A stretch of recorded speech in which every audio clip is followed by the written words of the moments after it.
Hi student, कैसे हैं आप लोग? और सब अच्छा ही होगा। तो आज कक्षा 10 की रसायन विज्ञान की आपकी ऑनलाइन क्लासेज स्टार्ट हो गई हैं। जैसा कि अभी तक आपको पता है कि आपको वीडियो नहीं मिलता था, आपको केवल नोट्स ही भेजे जाते थे। और पिछले 2 दिनों में कुछ नोट्स आपको भेजे गए हैं जिसमें आपको कार्बनिक रसायन यानी जो आपका अध्याय 4 या लेसन 4 का जो कार्बनिक और कार्बनिक यौगिकों के बारे में, कार्बन या कार्बन के यौगिकों के बारे में जो भी आपको नोट्स दिए गए हैं उनको आप अपनी नोटबुक में लिख लीजिए, जिसमें आप नोट कर रहे हैं। पिछले 3 पाठों को आपने जिस तरह से उसमें नोट किया है, और उनको नोट करके आप जब भी इस वीडियो को जो मैं आपको बता रहा हूँ, जो आपको मैं इस समय समझाने जा रहा हूँ कार्बन के बारे में, उनको जब आप इस वीडियो को देखिएगा तो वो नोट्स जो है अपने सामने रख लीजिएगा, क्योंकि जब आपको नोट्स और वीडियो जब दोनों आप सामने रख कर पढ़ेंगे तो आपको जाहिर सी बात है समझने में आसानी होगी। और उसी तरह आप महसूस करेंगे जैसे कि आप क्लास में बैठकर जब हम लोग आपको पढ़ाते थे और जब हम लोग आपको किसी टॉपिक के बारे में जानकारी देते थे, तो वही चीज़ आपको महसूस होगी। तो ध्यान से पढ़िए, क्योंकि इस समय का जो दौर है महामारी का दौर है, और हम लोग आपका विद्यालय भी बंद चल रहा है, और हम लोग निरंतर आपके प्रयास में हैं कि आप तक अपनी बातों को पहुंचा सकें किसी भी माध्यम से। जैसे कि व्हाट्सएप ग्रुप बना है, तो हम इस माध्यम का प्रयोग करके आप तक पहुंचने की कोशिश कर रहे हैं। आप भी उस चीज़ का ध्यान रखिए कि कोशिश करिए कि ज़्यादा से ज़्यादा आप अपनी पढ़ाई को अच्छा बनाए रखिए, भूलिए नहीं। क्योंकि अगर पढ़ाई आप पढ़ना बंद कर देंगे तो जाहिर सी बात है, या एक तरह से निरंतर आप अभ्यास नहीं करेंगे, तो निश्चित ही आपको समझने में और जानने में समस्या आती रहेगी। तो आपको हम टॉपिक पे लेके आते हैं। टॉपिक हमारा जो आपका लेसन है वो है कार्बन और कार्बन के यौगिक, जिसमें से इस लेसन के नाम में ही आप जब भी किसी चीज़ को पढ़ना स्टार्ट करते हैं, किसी भी टॉपिक को, तो उसके नाम में ही आपको बहुत कुछ नज़र आना चाहिए। जैसे कि सबसे पहली बात क्या है कि उसमें नज़र आ रहा है हमारा कार्बन। अब ये कार्बन क्या होता है? तो जाहिर सी बात है, कार्बन का नाम जब भी आपके सामने आए तो आपको सबसे पहले यही सोचना चाहिए, कार्बन क्या है? एक परमाणु है। क्या है? एक परमाणु है। अब परमाणु क्या होता है? आपको पता है परमाणु जो होता है द्रव्य का सबसे सूक्ष्मतम कण होता है, लेकिन यह स्वतंत्र अवस्था में नहीं रह सकता, स्वतंत्र अवस्था में नहीं रह सकता है। तो कार्बन भी क्या है? एक परमाणु है। और भी आप आमतौर पे जो गाँवों में भाषा में बोलचाल में पता चलता है कि कार्बन शब्द का जहाँ प्रयोग होता है वहाँ हम लोग अधिकतर जानते हैं धुआं या काले शब्द का प्रयोग होता है। तो उसी तरह अगर हम कार्बन शब्द की उत्पत्ति की बात करते हैं तो लैटिन भाषा के कार्बो शब्द से हुआ है, जिसका अर्थ होता है कोल। कोल मीन्स होता है काला। तो वहाँ से इस कार्बन शब्द की उत्पत्ति होती है। तो उत्पत्ति के बारे में ज़्यादा जानने की कोई आवश्यकता नहीं है, इतना ही जानिए, और उसके बारे में कोई बहुत ज़्यादा सघनता से जानने की आवश्यकता नहीं। दूसरी चीज़, अब कार्बन के बारे में, जैसे कार्बन पार्ट में आपका जो नाम था पहला कार्बन, तो कार्बन क्या है? एक परमाणु है। और परमाणु क्या होता है ये आपको पिछली कक्षाओं में बताया जा चुका है। तो अगला शब्द आता है आपका कार्बनिक रसायन। अब ये कार्बनिक रसायन क्या है? रसायन तो समझ में आता है कि जिसमें हम द्रव्य के भौतिक गुणों के बारे में, उनके रासायनिक गुणों के बारे में, उनमें होने वाली समस्त क्रियाओं के बारे में अध्ययन करते हैं।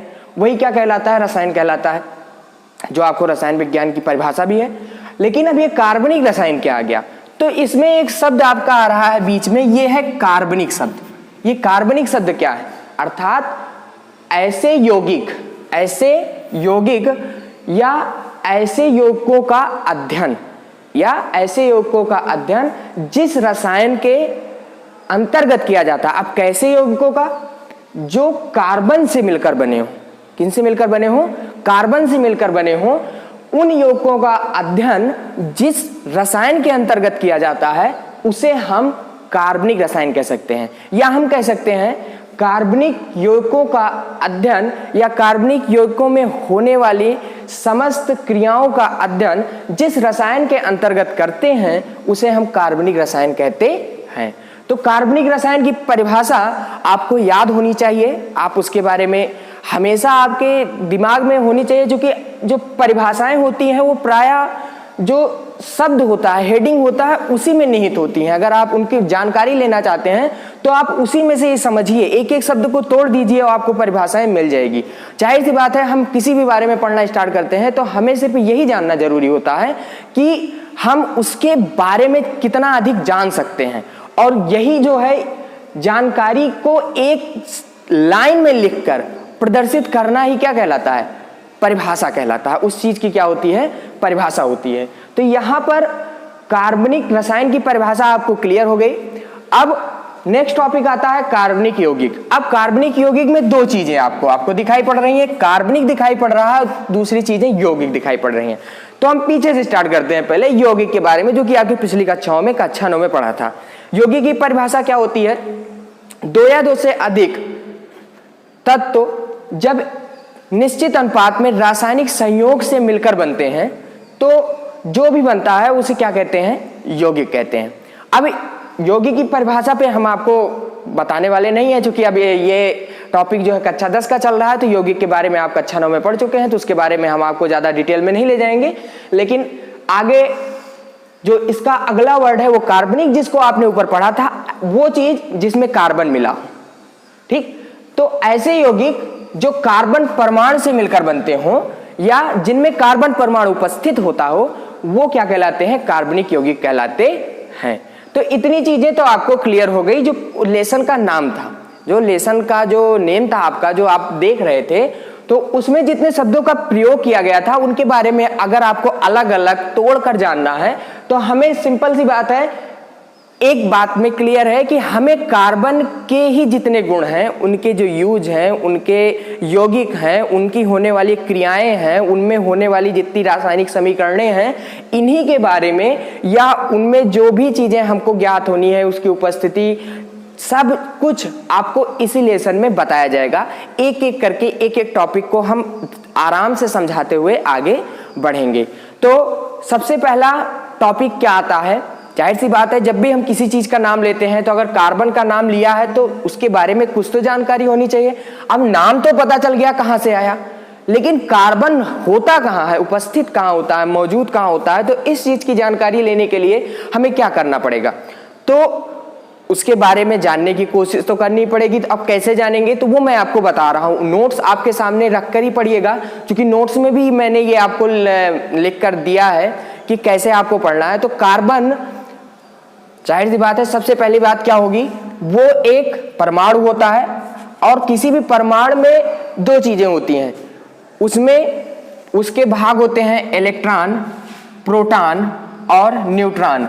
अब ये तीनों भाग में जो प्रोटॉन होता है ये तो मूल लक्षण होता है, न्यूट्रॉन इसके साथ निहित होता है, यानी ये नाभिकीय आवेश में या नाभिक में निहित होते हैं ये दोनों। लेकिन ये इलेक्ट्रॉन ये क्या करता है, ये किसी भी परमाणु में उनके संयोजन क्षमता को व्यक्त करते हैं। क्या व्यक्त करते हैं, संयोजन क्षमता को। तो अब कार्बन के बारे में जब भी कोई भी परमाणु, किसी भी परमाणु के बारे में अगर जिक्र किया जाए तो यहां पर संयोजन क्षमता यानी जुड़ने की क्षमता, जब तक यौगिक नहीं बनेगा तब तक हम कार्बनिक यौगिक के बारे में नहीं जानेंगे, और जब तक कार्बनिक यौगिक के बारे में नहीं जानेंगे तो हम कार्बनिक रसायन के बारे में अध्ययन नहीं कर पाएंगे। तो यहां पर सबसे पहले हम परमाणु के बारे में जाना, परमाणु के बारे में जानेंगे तो कार्बन का परमाणु क्रमांक होता है 6, अगर इसका इलेक्ट्रॉनिक विन्यास करेंगे तो 2 और 4, लास्ट कोर्स में आने वाला जो इलेक्ट्रॉन का नंबर है वो क्या है, टोटल 4 है। अब 4 इसकी क्या होती है, संयोजकता होती है। क्या होती है, संयोजकता, ठीक। अब चलो ठीक है, मान लिया हमने संयोजकता होती है। ये संयोजकता होती क्या है, अगर इस चीज के बारे में जिक्र करते हैं, जैसे कि आपने पिछली कक्षा में पढ़ा होगा संयोजकता की परिभाषा, कि किसी भी परमाणु के अंतिम कोष में उपस्थित इलेक्ट्रॉनों की संख्या को उसकी संयोजकता कहते हैं। अब ये संयोजकता, अंतिम कोष में उपस्थित इलेक्ट्रॉन क्या होते हैं, कोष क्या होते हैं, ये सब आपने कक्षा 9 में पढ़ा है, इलेक्ट्रॉनिक विन्यास पढ़ा है। इसके बारे में बहुत ज्यादा डिटेल में मैं आपको नहीं ले जाऊंगा, लेकिन बस ये आप इतना जानते हैं, ये क्या था, K था, ठीक है, ये क्या था, L था, L में उपस्थित 4 इलेक्ट्रॉन है, ये अंतिम कोष में उपस्थित इलेक्ट्रॉन है। लेकिन क्या अंतिम कोष में उपस्थित इलेक्ट्रॉनों की संख्या ही परमाणुओं की संयोजकता होती है, ऐसा कहना उचित है? तो अगर आपसे पूछा जाए कि क्लोरीन है, क्लोरीन के अंतिम कोष में कितने इलेक्ट्रॉन उपस्थित होते हैं, तो 7 होते हैं। तो क्या क्लोरीन की संयोजकता 7 हो गई? ऐसा कहना तो उचित नहीं है, क्योंकि क्लोरीन की संयोजकता कितनी होती है, 1 होती है। अगर आपसे पूछा जाए कि हीलियम की संयोजकता कितनी होती है, तो हीलियम की संयोजकता कितनी होती है? 2 होती है। तो इसी तरह से हम कह सकते हैं, सॉरी 2 नहीं होती, 0 होती है, ठीक। यानी उसमें उपस्थित इलेक्ट्रॉनों की संख्या कितनी होती है? लास्ट कोष में 2 होती है, लेकिन उसकी संयोजकता कितनी मानी जाती है? 0 मानी जाती है। वह एक उत्कृष्ट गैस होती है। संयोजकता, ठीक। हाँ चलो ठीक है, रेडी। हाँ, तो यहाँ पे बात ये नहीं है कि संयोजकता जानना, क्योंकि अगर हम जब तक संयोजकता के बारे में नहीं जानेंगे तब तक हम ये नहीं बता सकते कि कोई भी परमाणु आपस में जुड़ कैसे रहा है, एक दूसरे के साथ जुड़ कैसे रहे हैं, जुड़कर यौगिक कैसे बना रहे हैं। यहाँ बात केवल कार्बन की नहीं हो रही है, यहाँ सारे के सारे परमाणुओं की हो रही है, सारे के सारे जितने तत्व हैं उनकी हो रही है कि वो आपस में जुड़ते कैसे हैं। तो यहां पर वही चीज हमें नजर आ रही है कि संयोजन क्षमता, तो हर एक परमाणुओं की संयोजन क्षमता अलग होती है। तो यहां पर हम किस तरह से जानेंगे कि उसकी संयोजकता कैसे है, तो उससे पता चलता है हमें लोन पेयर इलेक्ट्रॉन, या हम कह सकते हैं अगर हिंदी में बात करते हैं तो 2 शब्द आपने जाना होगा, क्लास 9 में पढ़े होंगे। तो एक होता है युग्मित और दूसरा होता है अयुग्मित। अयुग्मित इलेक्ट्रॉन। अब अयुग्मित इलेक्ट्रॉन और युग्मित इलेक्ट्रॉन, ये दोनों इलेक्ट्रॉनों की संख्या क्या होती है? युग्मित जो जोड़ा बना ले, जैसे कि कार्बन है तो जाहिर सी बात है ये 1 इलेक्ट्रॉन देगा, 2 3 4। अब इसके क्या है, ये चारों इलेक्ट्रॉन इसके भर गए, यानी इसने कहीं जोड़ा नहीं बनाया, तो इसकी संयोजकता कितनी हो गई? 4 हो गई। अब ऑक्सीजन की बात है तो ऑक्सीजन के लास्ट कोष में कितने इलेक्ट्रॉन है? 6 इलेक्ट्रॉन है। तो ये क्या करेगा? 1 2 3 4 5 और 6, यानी इसने क्या किया? 2 जोड़े बनाए और 2 इलेक्ट्रॉन क्या हुए? इसके खाली रह गए। तो ये दोनों इलेक्ट्रॉन क्या है? अयुग्मित है। क्या है? अयुग्मित। तो इन दोनों के इलेक्ट्रॉनों की जो संख्या होती है यही क्या कहलाती है? संयोजकता कहलाती है। इसी तरह जो है क्लोरीन में जो लास्ट इलेक्ट्रॉनों की संख्या है टोटल होती है 7। कितनी होती है? 7। 1 2 3 4 5 6 7। अब बचा कितना इसमें? 1 बचा। जब 1 बचा तो इससे हमें पता चला कि इसकी संयोजकता कितनी होती है? 1। तो कहने का मतलब यह है कि लास्ट कोष में उपस्थित इलेक्ट्रॉनों की संख्या ही संयोजकता नहीं होती, उसमें उपस्थित जो लोन पेयर इलेक्ट्रॉन होते हैं वही क्या होते हैं? उसकी संयोजकता होते हैं। यानी जो शेष बचे होते हैं, जो अयुग्मित इलेक्ट्रॉन होते हैं, वही क्या होते हैं? उसकी क्या होते हैं? संयोजकता होते हैं। वही क्या होते हैं? किसी भी परमाणु की संयोजन क्षमता को प्रदर्शित करते हैं। तो इसी तरह से कार्बन की संयोजकता कितनी होती है? 4 होती है, क्योंकि वो जो होता